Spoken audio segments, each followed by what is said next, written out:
उत्तर प्रदेश के गोंडा जिले के किसानों के लिए खुशखबरी है। अब साधन सहकारी समिति पर किसानों को खाद बीज के साथ साथ दवाइयां भी मिल सकेंगी, वो भी बहुत सस्ती दरों पर, क्योंकि केंद्र सरकार ने साधन सहकारी समिति पर जन औषधि केंद्र खोलने की अनुमति दे दी है। ये समिति को ड्रग्स लाइसेंस जारी किया गया है, यानी अब साधन सहकारी समिति पर किसान धान बीज के अलावा दवाइयां भी खरीद सकते हैं। मीडिया रिपोर्ट्स के मुताबिक गोंडा के साधन सहकारी समिति पर राज्य का पहला जन औषधि केंद्र खोला जाएगा।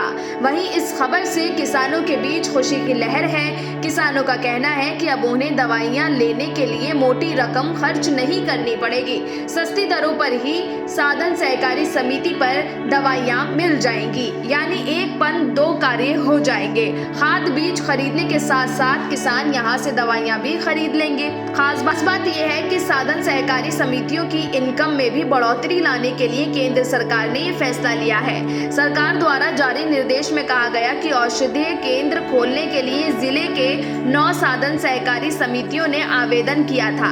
आवेदन की जांच करने के बाद महज 3 साधन सहकारी समितियों पर जन औषधीय केंद्र खोलने की मंजूरी दी गई है।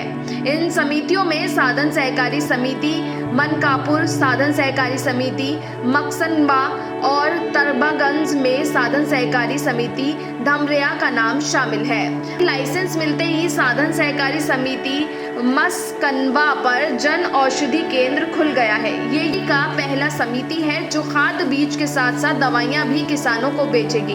कहा जा रहा है कि समिति के केंद्र पर दवाओं की लॉट पहुंच चुकी है। उद्घाटन के बाद इसकी बिक्री शुरू कर दी जाएगी। स्थानीय लोगों का कहना है कि समिति पर जन औषधि केंद्र के खुलने से सिर्फ किसानों को ही फायदा नहीं होगा, बल्कि अन्य लोग भी सस्ती दरों पर यहां से दवाइयां खरीद पाएंगे।